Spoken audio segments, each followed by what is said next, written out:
Welcome back. Hi! We're back. We think. We're back in the studio. Oh, no. Hi. Welcome to the Testimony Tribe podcast. We're here going to talk to you on your drive to work or wherever you choose to listen. This is so unserious. I can't.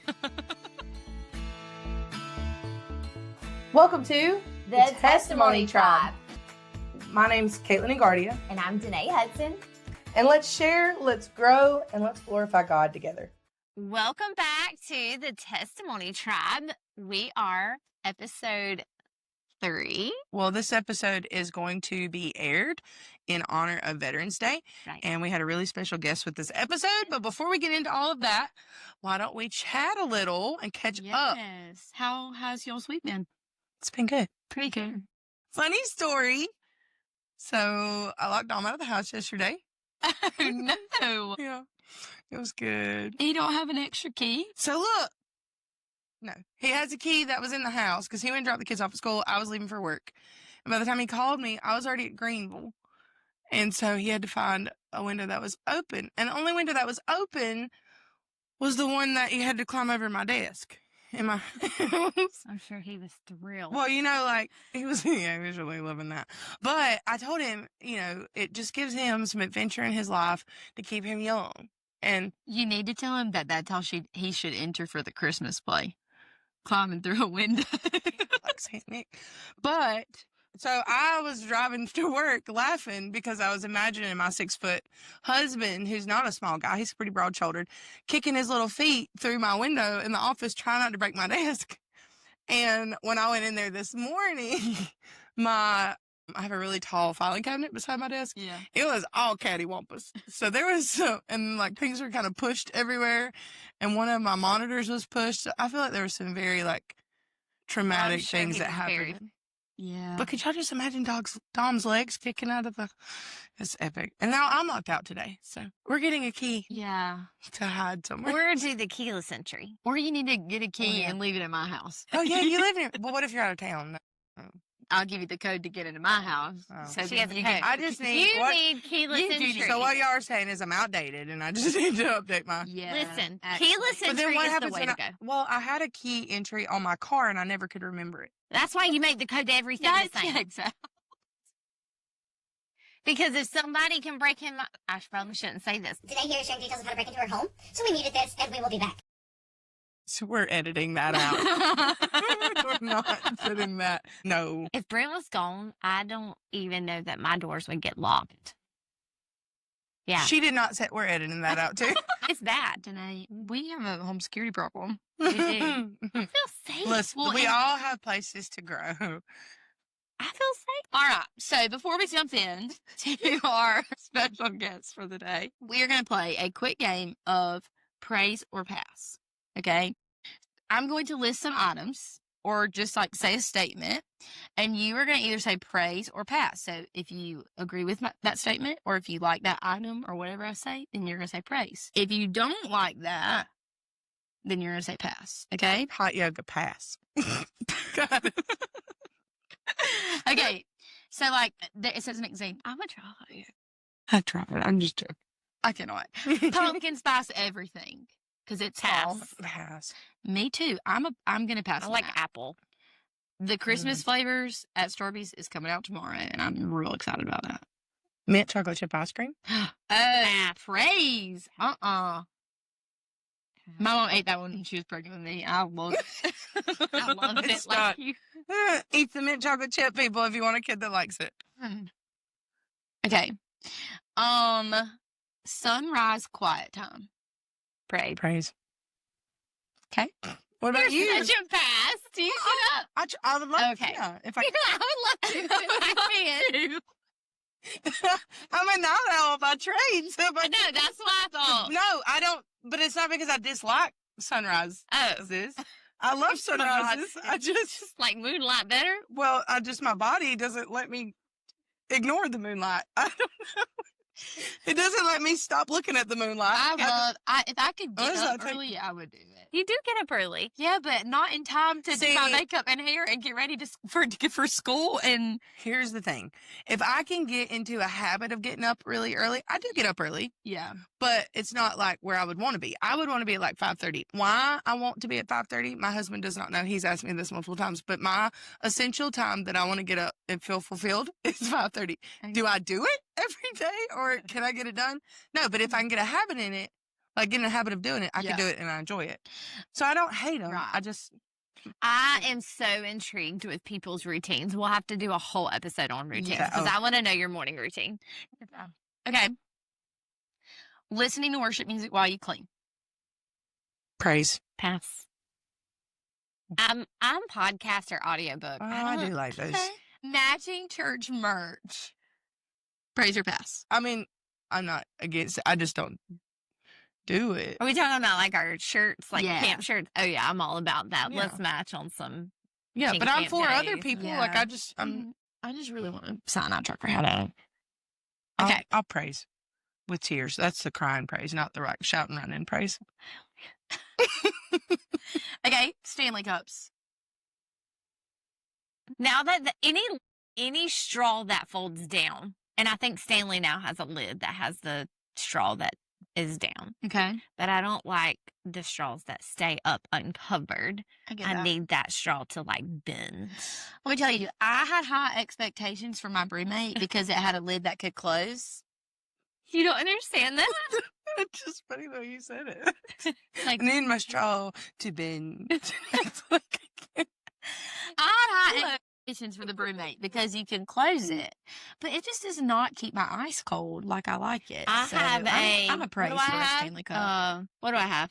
That blue Jug. A cup you hydro carry around? jug, yeah. I don't Yeah. go anywhere without I it. got a hydro flask too, and Hydro jug is legit. If it's in my cup holder, the straw turns down and it stays cold. I have a brewmate and I like it. So I'm Yeah. not, but I've had a Stanley too. So it's Brent's not a like big I'm, Stanley fan. People saying 6-7. pass. Okay, meal prepping. Praise. Praise. Okay, I like it. Screaming Crocs. children.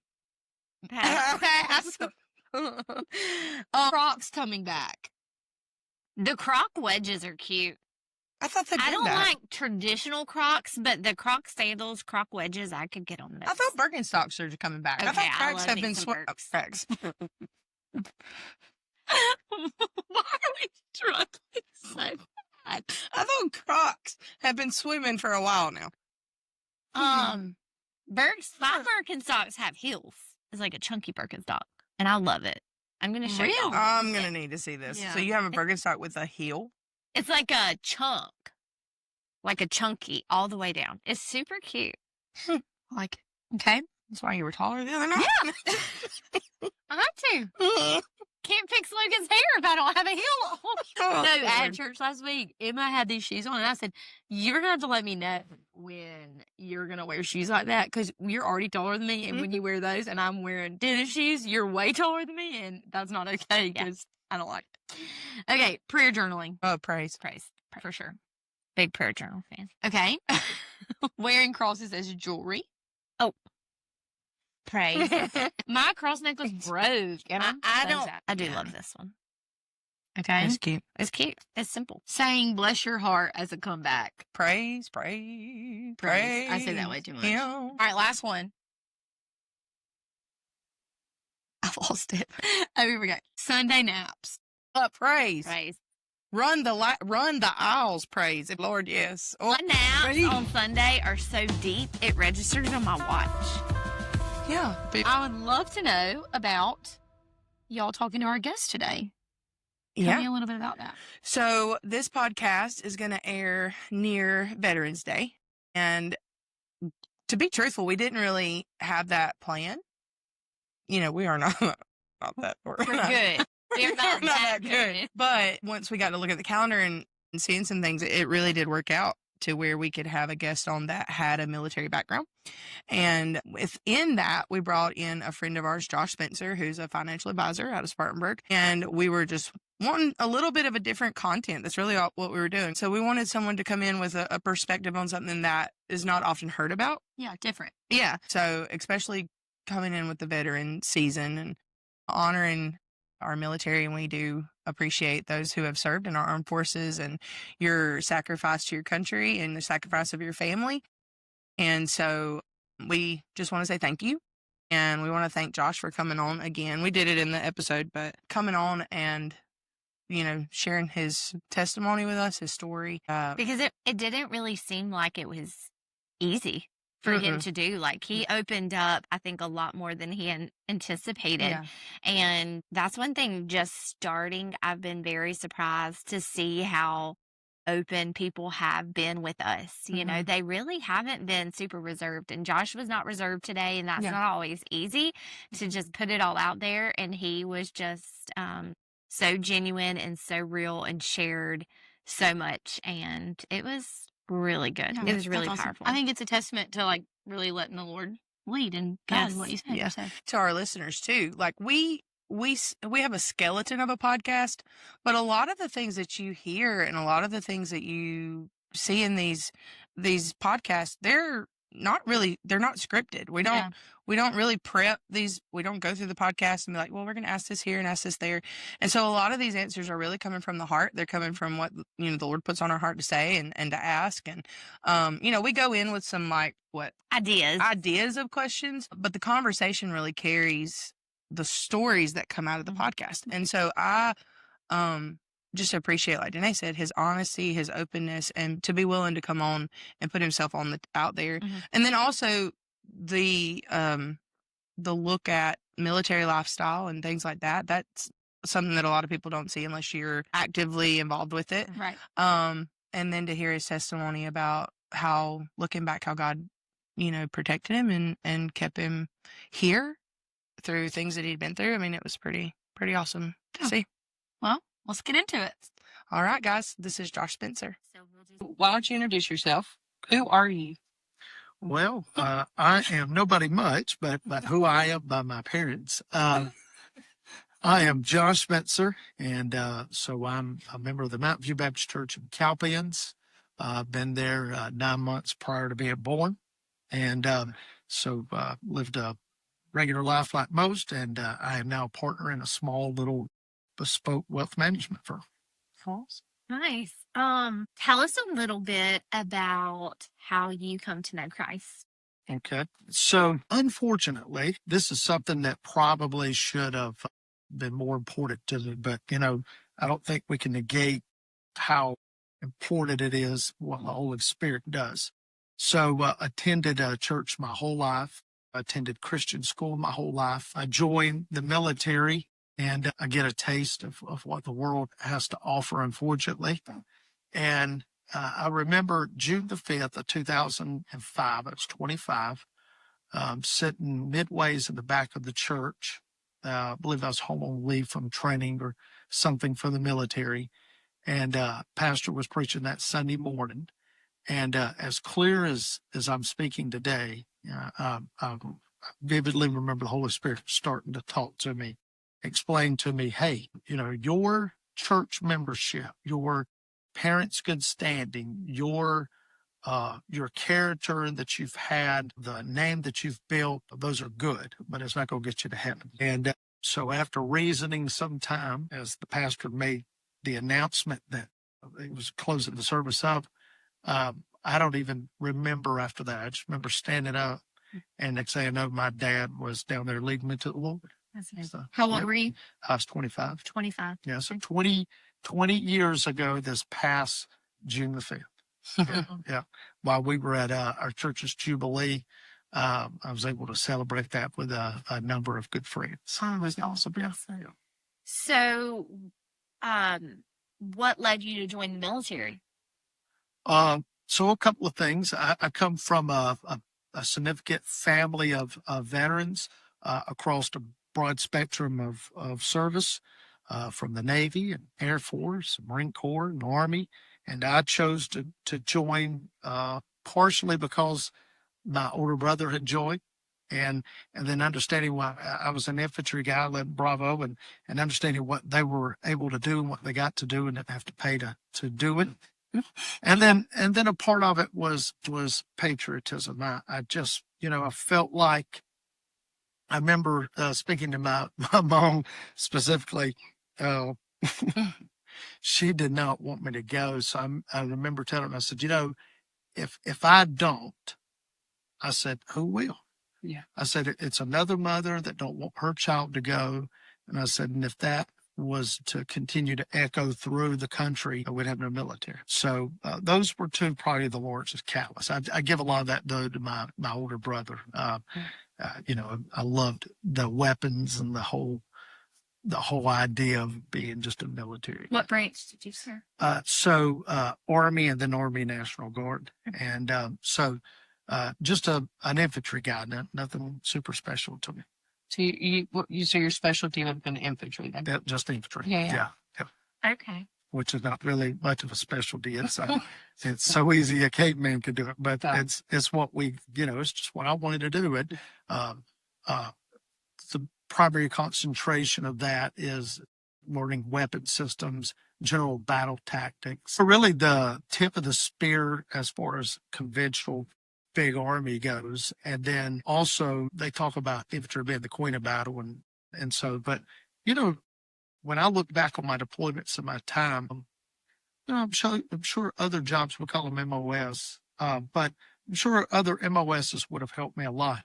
But I look back and I gleaned so much from my time through the military, understanding organization, understanding there's a chain of command and structure to move through, with planning, understanding task, conditioning, purposes, and, so many of those acronyms and so many of those lessons learned, well, they've made me into who I am really today. Yeah. You see active combat?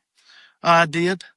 So I served in Afghanistan. I was predominantly served as more of an embedded training advisor, which my primary focus and mission was to work along our Afghan soldiers in direct combat operations. So we would not only go with them, but we would help them.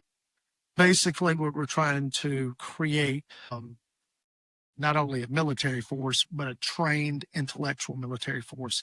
So our jobs were to conduct combat operations and patrols with them, understand what they were seeing, and try to give them real world and real time instructions of how to best handle. Yeah. And then not only command and control of your soldiers, but logistics and planning.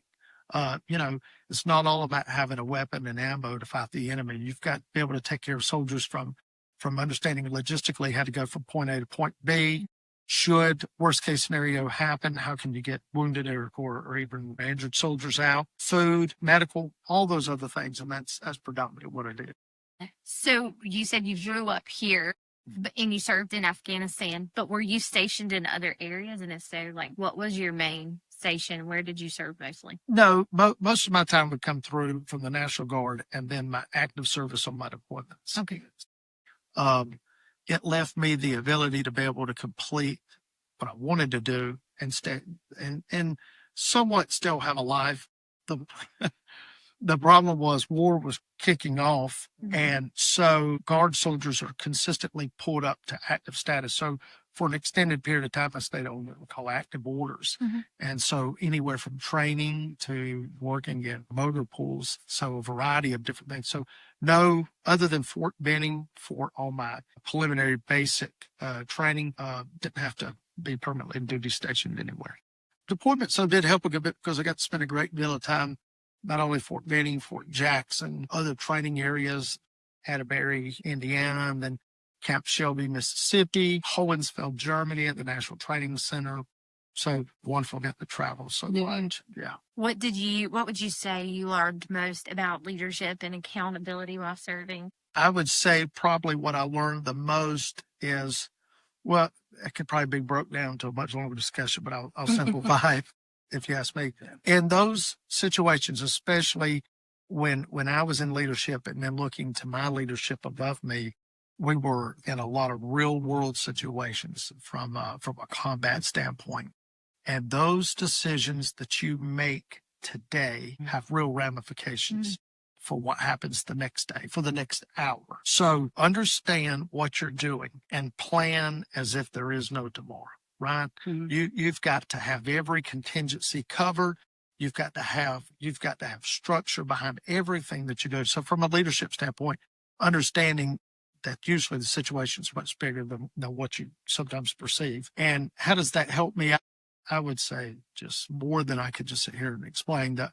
It's helped me so much back in the business life, looking at things in my perspective, trying to understand it in the person above me and the person below me, and then also helping me lay out and set up such operating procedures that people that work below me could end up completing the mission, even if I'm not able to.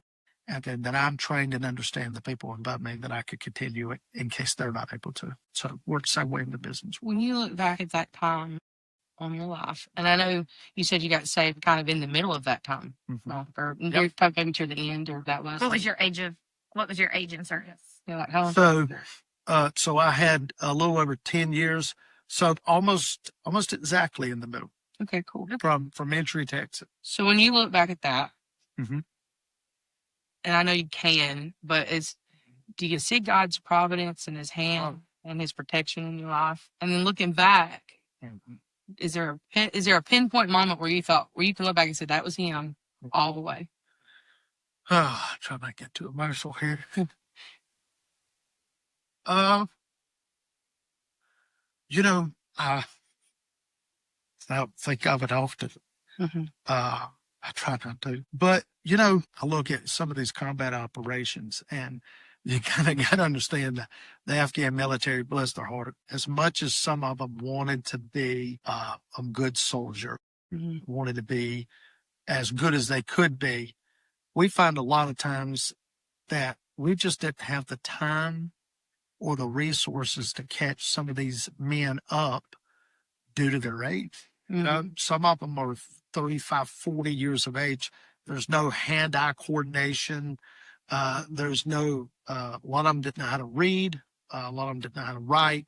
So it's really hard to bring somebody up to speed to conduct operations. So when you go into combat with them, a lot of times we would find they just were not always prepared to handle that. Yeah. So you get stuck in a really nasty situation. You not only are trying to command and control, but you're also trying to instruct. And it was extremely tedious. But I remember one time we got ambushed in an open field and probably shouldn't have been in the open field. But, kind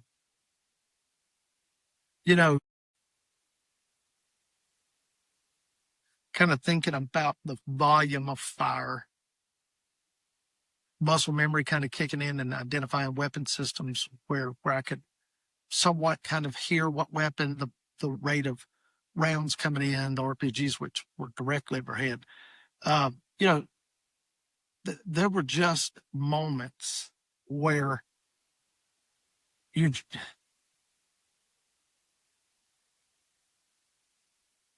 probably shouldn't be here. And just attribute that so much to probably a praying mother, a praying father, and just a church that was endlessly supporting me.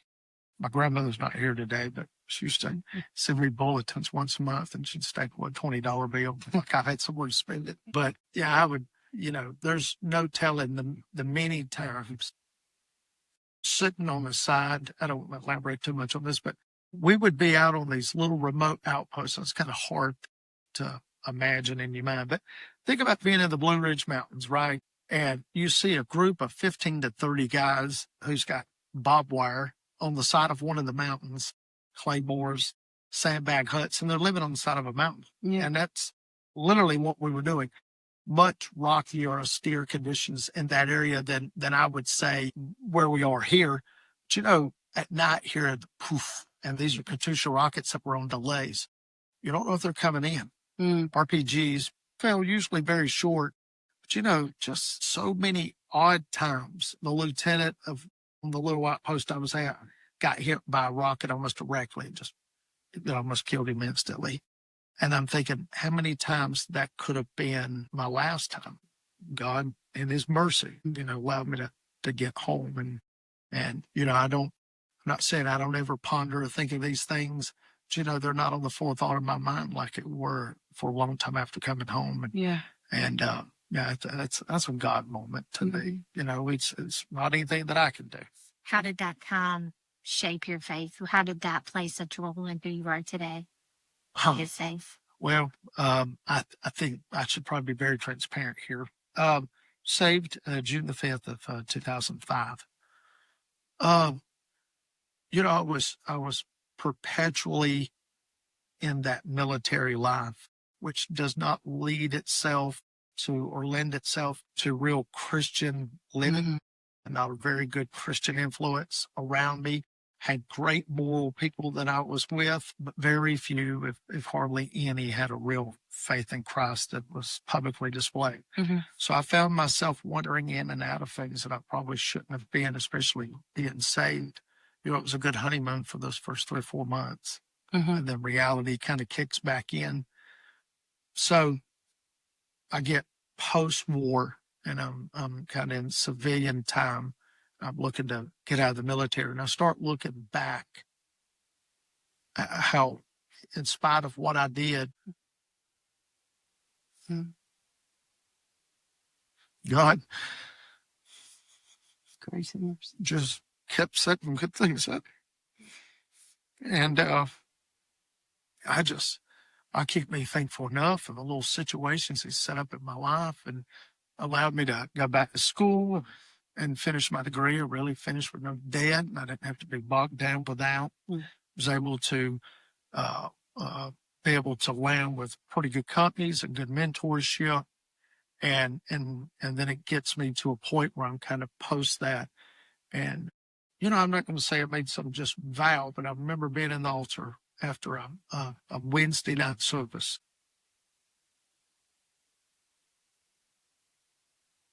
I just remember telling the Lord, taking a lot of years for me, and I want to do as much as I can to live from this point forward for him.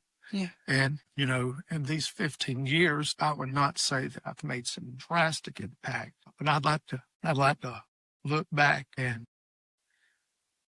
say I was able to make some impact, whether it was just out soul winning, door to door, sign evangelism, the rescue mission, some speaking engagement, or just getting to witness to a colleague. I think so many things God's been able to do and give me opportunity again and again. And I say this often. I've heard an evangelist, Brother Chris Hewitt, but I would say most of the time, the person that you need to speak to the most is the next person you get to see. Yeah. Right. And if there's a listener out there, man, woman, Christian, that is looking at the military as an opportunity for their life or the position that they want to go in their field of work, what's a piece of advice you would say to give to them? Oh, that's a good question. I would say first and foremost, I think everything we should do should be seasoned with prayer. Godly counsel could be very influential, but talk to people that have a real military experience, especially the past 25 years where the country went through 20 plus years of war.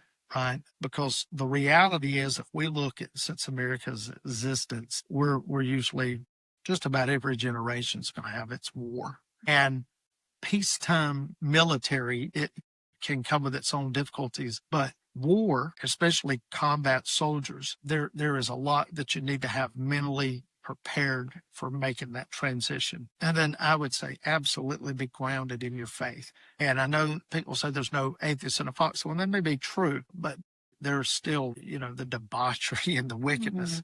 As much as I appreciate them serving and keeping the front line safe, you need to be very grounded in reality of what the military really is and what a day-to-day life looks like, and understand that to the extreme if possible. So that's what I give advice. And last on this section of your life, and I know we're moving now, and in your story, we're moving into where you're starting to go to college again, and you're building that grounds for your financial career. But who's someone, if you look back at those years and your time, and you're a young Christian, you're coming through all these changes, but over the course of your whole life, and I know you have a lot of giants of faith, but who is someone that has helped shape your walk with Christ, an example that you just continually turn back to? Well,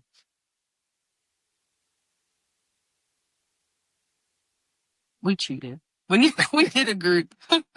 You're like, we're picking several, but we're not giving you that option. yeah, the one consistent has to be my parents.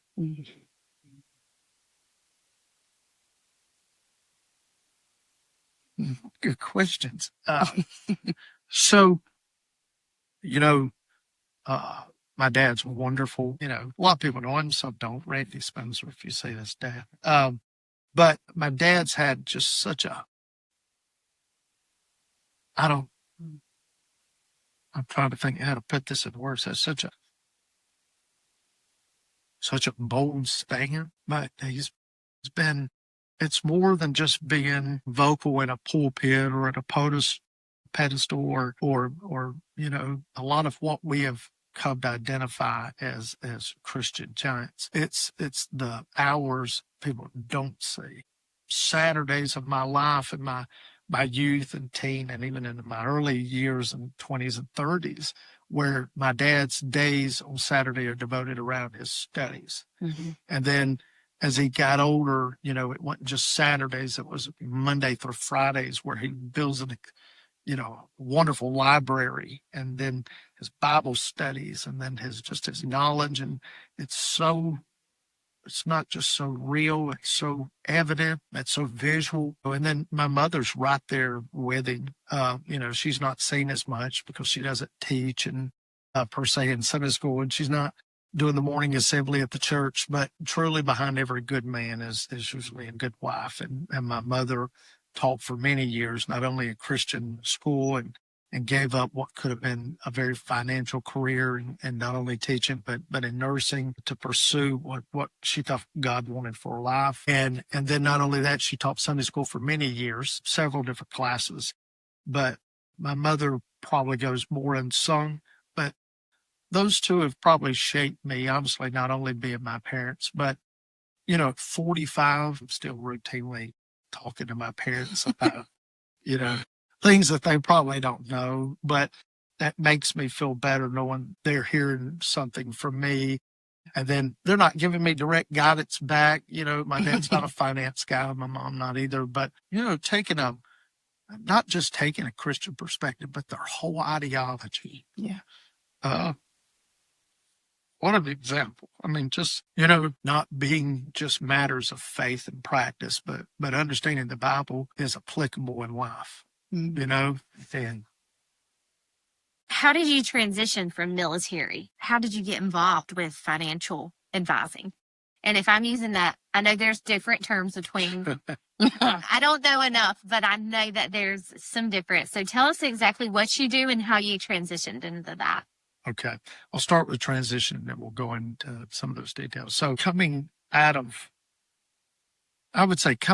combat and war was is its own topic, but nobody preps you for that. That's just an extreme. You're 1 week, you're pinned down in a firefight on the side of some ridge line, and then the next week, you land in the States back at Fort Bragg, and everybody's just walking around. Life has been the same the whole time. And not only have you missed that period of time, but you've been introduced to experiences that the majority of I'm not going to say the world, majority of Americans would never know. Right. And so it took me a little while. Thank God for my mother. She was very patient and helped me. I was having all these weird problems from sleeping and, everything else that comes with it. But transitioned okay. Took me, off and on maybe a year. But when I was leaving Fort Bragg to be discharged off of active orders, there was a gentleman there representing USAA Bank. And So I went up initially and started talking to him about the bank that I use, my UTSAA. But yeah, but with that being said, he told me, he said, well, you know, I've studied finance, and there's so many different opportunities. You got to remember, this is on the basically in the middle of the financial crisis. Yeah. I'm not fully aware of it because I'm just landing back stateside. I'm 6 days in, 7 days in maybe. And I generally knew who Bear Stearns was. I didn't know who they were. I had no idea. In a couple of weeks, we'd be hearing about Lehman Brothers and all the other turmoil going on. You know, life was the same for me. You know, I heard about Congress getting together for everything, but he had put, it kind of sparked something. And I thought, you know what, that this guy's a veteran, and he built a career. And a colonel that I had worked for in Afghanistan's son was a hedge fund analyst. I got to talk to him a little bit. They traded, and that fund specialized in energy. And I think he graduated from Wharton, which is Penn State's Wharton School of Business. And you know, told me, got me to buy some stock in Visa, which was wonderful. Played out very well. Long story short, he told me he went to school. So I get back home, looked at colleges, come to find out my hometown college, which is Limestone, which is no more, had a VA program, or had a program for veterans. And then, you know, not only that, the National Guard side had so many little different caveats to cover costs and stipend. And so I went over and talked to them one day, and she said, you know, the coordinator said, get this, and this, and we'll get you going. So I got some paperwork, submitted some forms. Next thing you know, I'm enrolled in school. And when I first started, they didn't have a finance concentration, just business. I get my first semester under my belt, which is basically the back end of the financial crisis. Everybody's telling me you may want to think about something different. Rethink something. So, but I met a professor. He's since passed, a mentor of mine of sorts, a Professor Gabe Stepper, who taught accounting, and a two-time Vietnam combat vet himself. And he just did a fantastic job of really laying out reality, making it applicable to my time in the military. So, you know, I reclass as a finance major when they allow it to be a concentration the next semester. And so 3 years later, I'm done, and I'm working for a bank because I had worked part-time. Didn't know if I wanted to stay just a regular banker. So what I did is I looked at some opportunities, and then out of nowhere, a friend of mine called me up, and he said, Spencer, what you doing? And I said, nothing, man. I said, how you doing? I was asking about his retirement and from the military. And he said, well, listen, he said, we have a analyst role for an entry level, and they're looking for somebody in finance. And you got to think this is, let's see, this would have been, somewhere in 2011. I said, I'm game. So I go over, it's over in Greenville. I come over to Greenville, you know, I do some worksheets through Excel. They have an asset manager position, or working as an analyst for an asset management.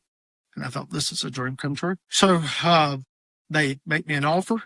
I'm sure it's probably because of the vet rebates at that time, but they let me in. But, you know, several years later, I built a pretty good a basis with institutional finance, but I'm very unfulfilled. It's not really what I thought it would be. A lot of Excel spreadsheets, long hours, stuck in a cubicle. Busy work. Stuck in a cubicle. Is what I can't believe. So it just kept me so frustrated. Well, that's night and day from what you come from. Yeah, I mean, completely. Yeah. Mm-hmm. Yeah, and not only that, I did like the little bit of the relaxed environment, but everybody is much younger. I'm the older one because I missed all this time. So my peers are in their early 20s, where I'm in my early 30s. But my grandfather, who's since passed, asked me if I would come to his financial review for his Edward Jones account. Yeah. Okay. Yeah. So Papa Day. And so I went with him, and I meet this really neat, much older man. And he talks some general stuff with my grandfather. They go over numbers, pretty cut and dry. And he turns to me and he said, you know, asked me my name, how we were related. And I told him, he said, what do you do? I told him, he said, oh, that's good. He said, well, have you ever thought of a career working as an advisor? Yeah. And I said, No, I was thinking I either wanted to be a high level analyst with a CFA or maybe creep into the back door with investment banking or somewhere in that area. But he started laying stuff out. And as he continued to lay things out, I thought, I may like this. Mm-hmm. So I spoke to a guy we go to church with, Mr. Atkins, who works in the same field. I thought, I'm going to try this. So I went through a vetting process. Took me about 4 months to get hired. Got hired and was able to, pass my securities exam. But it really introduced me to what wealth management, investment services, what financial planning and financial advice was. And it allowed me to think long term about what I really wanted to do in this industry. And, I'm no longer with Edward Jones, but I do have to commend them. They did a great job of training me, giving me the basis and the fundamentals, helping me prepare and study for those securities exams. And long story short, that is kind of how I end up where I am for the most part today. So where are you at now, and what's some differences of that? Okay, so I'm no longer with Edward Jones. Me and a former Edward Jones colleague that both were advisors putting offices together at that time. We thought we could do things maybe a little bit different, and I won't go into some of the semantics and the details of those, but there was just a different direction that we thought we may want to push. So, after being with Jones for a number of years, working through a traditional broker dealer, which is a custodial or a holding, and then the broker that intermediates and allows you to work that with your clients, we found a different way that we thought may work better. And so we now are a registered investment advisory. So we no longer have that broker dealer middle. We work directly with our custodian and clients. Some may still say that we're a broker, but one of the big contrasting differences is we are a fee-based advisory, which means we are paid a fee based on continuing and ongoing investment, financial planning advice. We do not sell investment products. There's no transactions. When I first started with Edward Jones, I literally would pick up a phone and go through my call list pitching stocks. Mm-hmm. Literally.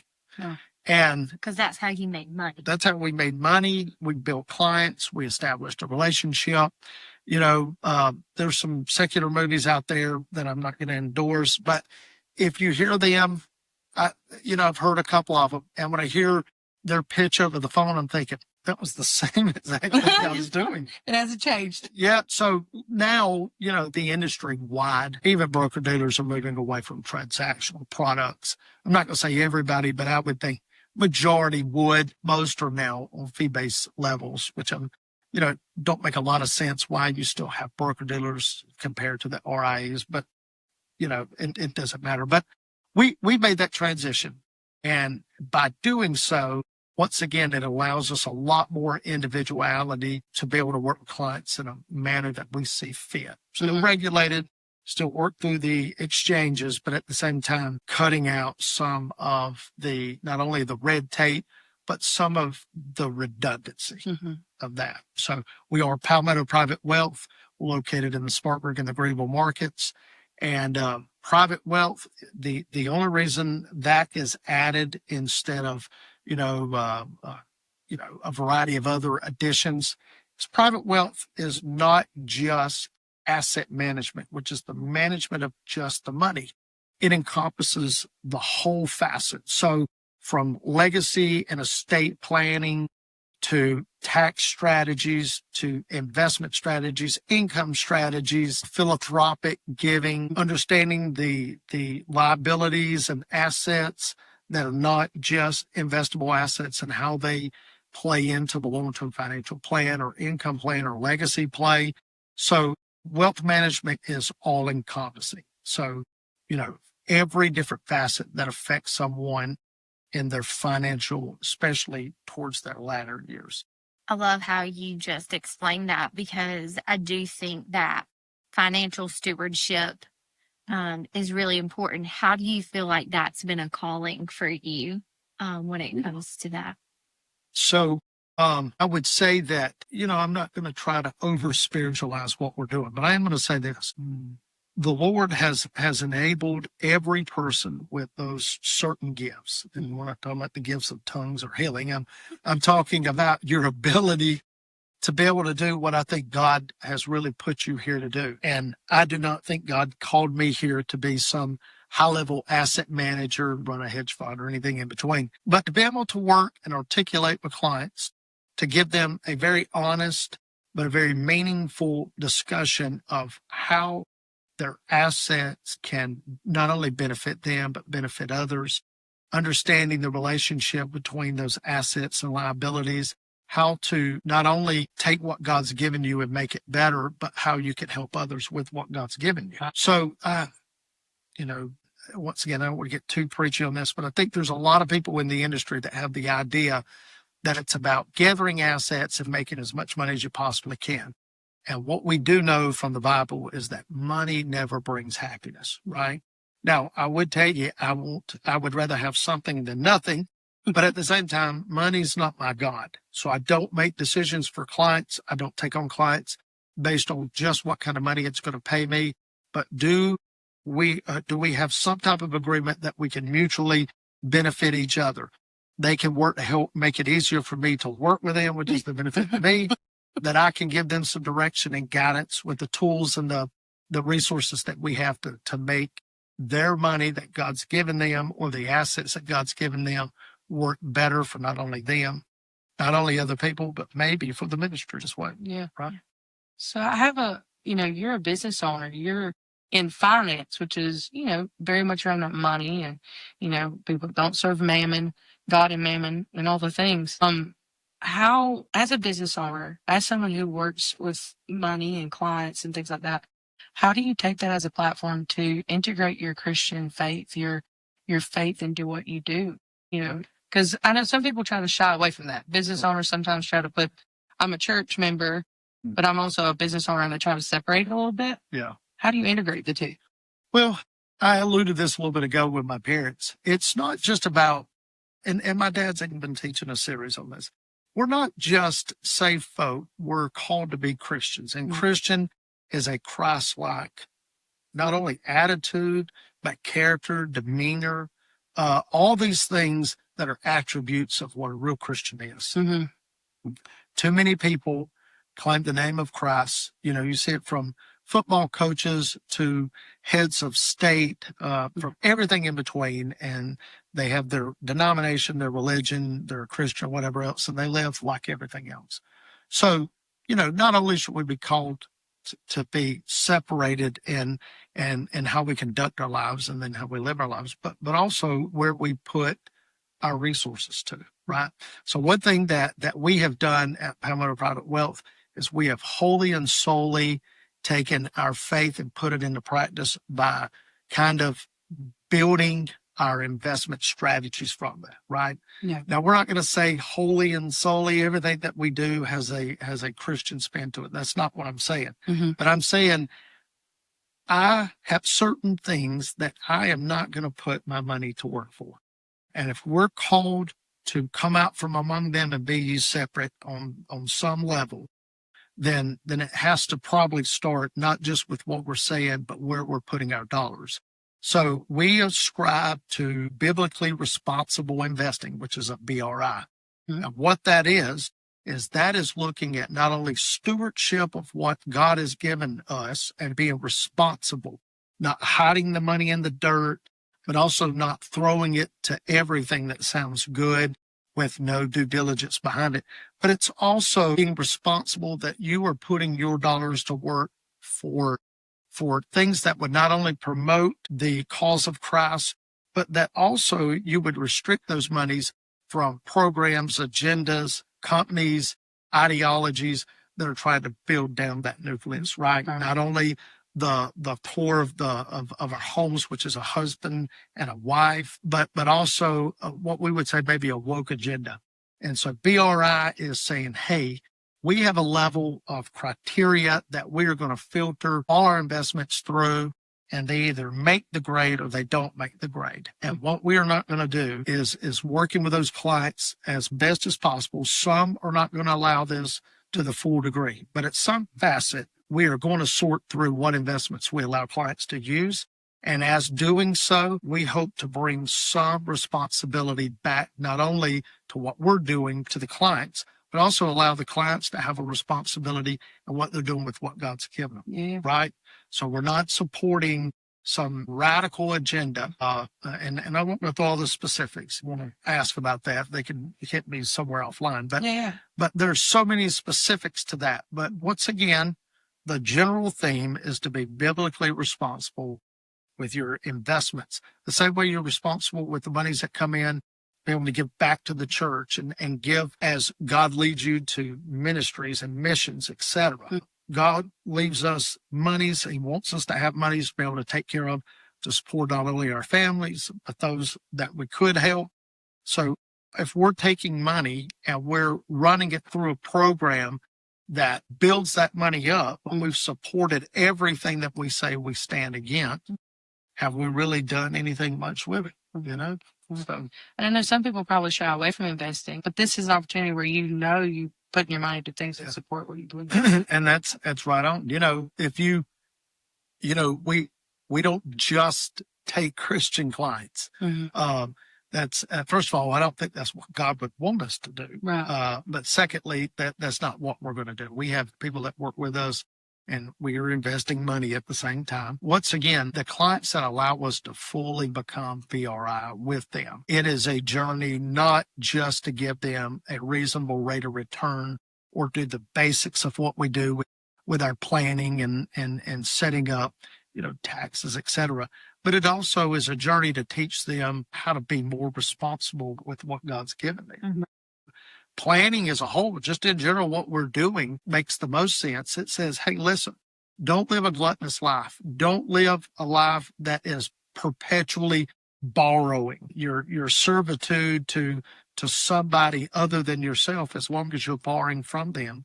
And this is a way to not only help them invest the money they've been able to save, but to teach them and take them to the next steps so that they're not only saving more, but they're being more responsible with that money. A lot of times we shy away from conversation about money, but how do you look at wealth as a tool, and how do you biblically look at that as far as wealth is concerned? Immediately, and maybe this is off to some other people, but God wanted not King David, but Solomon to build that temple. And let me tell you, the temple wasn't free. They put a lot of time. When you go back and you look at the children of Israel in the wilderness, and God commanded them to build that tabernacle, people gave, right? And then when we also look at the tithing in the Old Testament, that was to give of the increase that God had given them. So when we look at that and we understand that everything requires money, I believe it was Peter even that God said, render unto Caesar's what is Caesar's. God understands there's an order he's put into place, and it requires money or gain to be able to continue to go forward. And you have to be able to be responsible. I think understanding that the Lord doesn't want us just to hide money. If he gives us money or he gives us resources, we don't just hide those. We don't just stick them under the bush, but we can put them to use. And then out of those, we can do things that are not only make us feel good because we're able to do it. And not only is it good for people that are able to receive it on the other end, but I believe it gives God the glory too. Yeah. That first church, or I say first church, not necessarily that, but that church in Jerusalem back in the day, the Bible talks about them not giving just out of their abundance, right? But they gave out of their necessity. So they gave. And in order for people to continue to give, they have to have a means to make too. So if we're able to take money now that they probably didn't have access completely to the way we do now, if we can take those monies that God's given us and we can be responsible with how we're investing and putting them in, and then we can use those resources for not only to provide for us, but to provide, like I mentioned earlier, for ministries, missions, churches, etc. One other little caveat I'll slide in here. We work with a lot of clients in two ways now, especially as they get older. One is called a donor advised fund. So what a neat little way to create a separate type of account. You can fund this thing. Let us become a part of that with you. and help those funds invest and have a direct purpose. I think working individually with missionaries or missions, or, it's not to carve and give us a big name on the side of a building, but it's for us in silence and in the secret places to be able to say, hey, here's money, you go and do something, Right. Not once again, I'm not trying to make this thing, the main thing, but I am saying this, it is one thing to be able to just throw your money in a major index and get a reasonable rate of return. Now, you can do that. Yeah. But at the same time, I can go down and patron the most wicked places I know and give them game. That don't make it right. Yeah. I bet if I named the majority of these top companies that people were invested in highly, these wouldn't be the people that they would stand up and promote on Sunday from the pulpit. Right. And yet, day in and day out, we're either investing our dollars or we're giving them our dollars. Mm-hmm. So we can say we don't support that and we don't agree with that. But if you're giving them your money, you really are. Yeah. Yeah. And I know some people say, like, well, there's only 2 types of cellular devices you could buy, usually, or whatever. We're limited, but you're not limited on your investing. It's very broad. That is really good right there. There is a very broad spectrum of what you can do, especially when I don't know everything about everything. When my car made some noises a couple of weeks ago, I called the mechanic because I don't know. Right.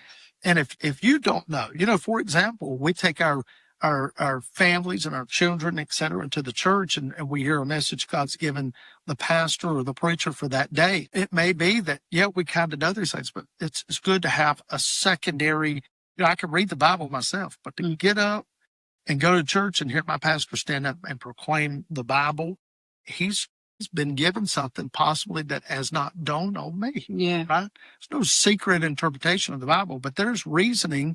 I've heard Brother James Knox give messages that it never crossed my mind to look at it that way. Right. Same way when it deals in general finances and investments, et cetera. There's things that you just don't know about because it's not your area of expertise. And you find somebody that will take it from a biblical standpoint and going to help you be a good steward with what God's given you. May not be all right, but it is somebody that can help you be accountable to God for the resources he's given you and manage it in a way that God would be pleased with. Yeah. Well, as you're coming to the end, there's just a few more questions. I know you're a busy guy. We got to let you go. Okay. Can't keep you here all day. Yeah. If you had a piece of advice for someone looking to go into the financial field, what would that be? As I mentioned earlier, season everything with prayer. But if you feel like God's leading you to, or is giving you opportunities or interest in these things, once again, seek out some very godly counsel. I was very fortunate that my mentor in the investment industry was a guy, I'm not going to say necessarily my hometown, but where I grew up. He was a Christian guy. He doesn't walk exactly in the precepts that I would say that I do. I do believe he's a Christian man.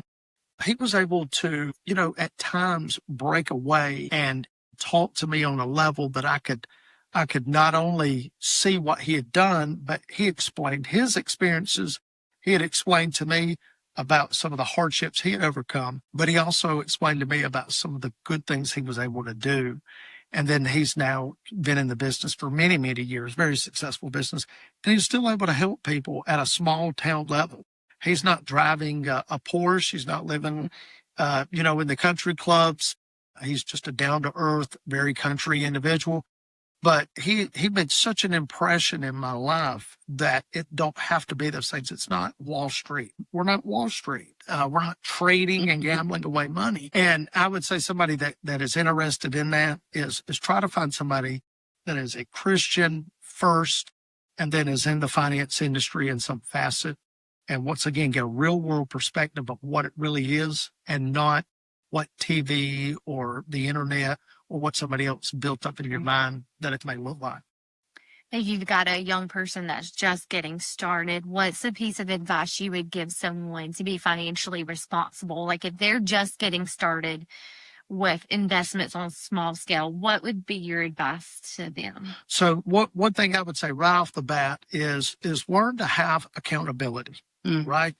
When you have some person, parent, spouse, someone else to help you be accountable with your decisions, it will impact the decisions that you make. Clients don't have to be accountable to me per se with what they do to their money, but they know that I know, right? Mm-hmm. And we've made out a plan. I'm accountable to them. They're accountable to me. So I think the first thing to do is build accountability. And then I think the second thing that you need to do is build, maybe hard if you've never done it, but you do need to educate yourself generally on how investments in the markets work. Yeah. There is a very simplified approach to look at it, but even at its most simple level, you've got to understand the complexity that is our markets and investments. So I would not jump into it blindly. I would seek advice and seek help, and I would do it once again with accountability and being responsible with what your long-term plans for your money is. Know that moving away from the finance, I know that you are very heavily, and I've seen it in a day-to-day work environment. I know that you're heavily involved in soul winning. And when did that become a pivotal point in your life where you took that on? Because so many Christians, and I'll be transparent here. I've been bad about it myself. We went out on sowers and reapers when I was back home, but so many Christians shy away from that, even though it's the Great Commission and it's what we're called to do. When did that become something so heavy that you invest a lot of your time into that? So no exact one person or place with that. One is being a Christian, being repetitively under the preaching, and then also getting to see it in real world. My dad, as a young man, was always carrying these tracts around. We'd go out to dinner, and I hate to say it, as a kid, I was a little embarrassed. My dad would leave a tip in a track on the table. He did leave a tip, a good tip. Dad's Leave a always been good about tip. that one. Yeah. Don't be a cheapskate. What a bad way to.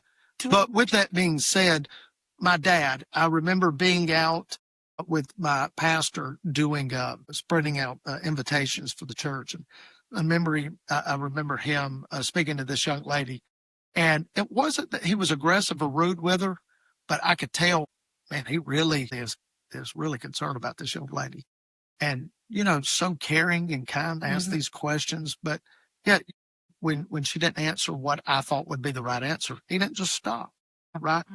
And then I would say lastly is a guy named Evan Sprague. And Evans taught me that when you knock a door, when you talk to a person and it's not a yes, which the Bible teaches us that broad is the way and there'll be the majority that'll be no. Yeah. No is an opportunity for next. It's helped me in the business side. Yeah. You can't just, you can do what God told us to do, and that is to propel and give the gospel. And to do it to the best of our ability, but we can't force people. And I would say those three men over an extended period of time have probably led me. I don't know that I would claim myself to be a soul winner, but to witness at the level that I do. I think there's a lot of, I just learned this term this weekend, but downstream. There's a lot of downstream of soul winning. Plant the seed, and then down the stream, you see the benefit. Have you been able, just as an encouragement to those that maybe they're giving out those tracts and they think this isn't doing what I hope to do, I'm not seeing as many people saved out of what I'm doing, just encourage them not to quit, not to give up. Sure. Have you seen fruits of your labor, even we'll call it downstream or down the road? Have you seen any fruits from your labor of soul winning? So not only have I been able to see fruits of that labor, it's one of those things where I come back, and because I talk to clients about this all the time, is being very realistic about expectations. You are not going to have somebody that has not been brought up in a church or in a Christian environment that's going to accept Christ, and the very next day is just walking and talking like everybody else. Now, I'm fully persuaded that God makes a difference. The indwelling of the Holy Spirit will revolutionize a life and their understanding. But, that word, the word of God, it's sharp, it's powerful, as the Bible says. It's what will change the life, right? In the beginning was the Word was with God, and the Word was God, right?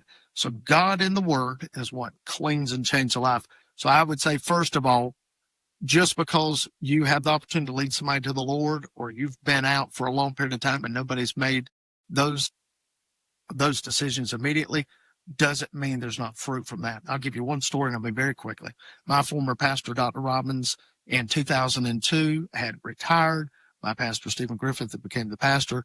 My grandparents wanted to take our pastor now, Preacher Griffith, and Dr. Robbins' former pastor, and my parents out dating. Well, like any good old Southern woman, they went to Red Lobster, right? So cheddar baked biscuits and everything else. So Dr. Robbins, I'm trying not to get choked up on this one either, but Dr. Robbins walked out, saw a group of motorcycle guys, right? And walked over to him, and he loved flashy things. And he said, boys, he said, love these bikes. He said, they're beautiful. They're beautiful. He said, but do me a favor. Man, what a bad day today. But he said, don't let these motorcycles take you to hell. And first of all, 90% of the people I know wouldn't ever say anything like that. Not to motorcycles. But yeah. But I'm thinking, these big bad motorcycle guys, they don't care. 5, 6 years later, no. Had to be longer than that. Had to be post 2010. Let's say 2011. Never forget, a gentleman come into the service, we're walking in the back. After the service, he'd come to the front. And he said, I'm looking for the former pastor. He's an older gentleman. And he said, I'm sure he's pretty old by now. And I said, man. I said, I hate to tell you. I said, he passed away. Yeah. And I was not crying at the time. And he didn't. He wasn't overly emotional or anything, and I wasn't either. And he said, well, I just wanted to.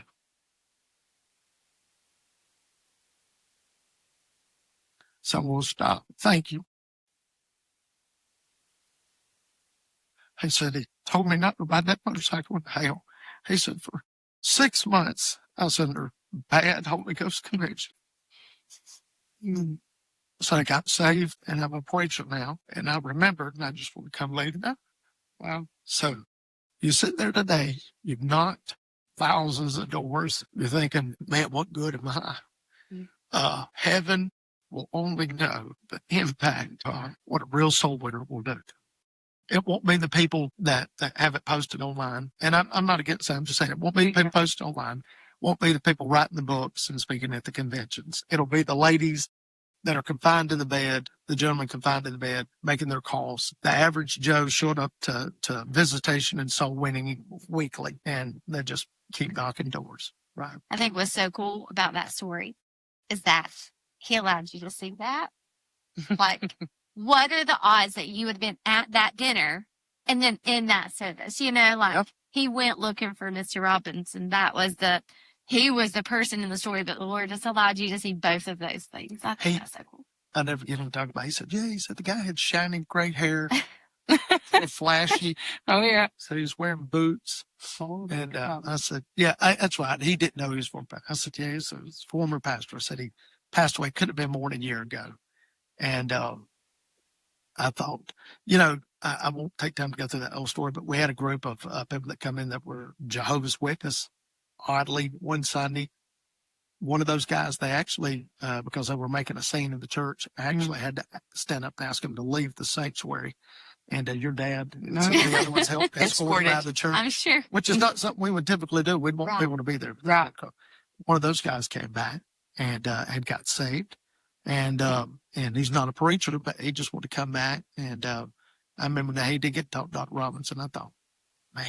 Yeah, it leaves an impact. Yeah, just doing what God wants you to do, how much that can change that. All right. Last question, and then we have a rapid fire that we're going to do. Gosh. But last question. If so you passed away today, and someone comes up and says, I knew Josh Spencer, how would you want to be remembered?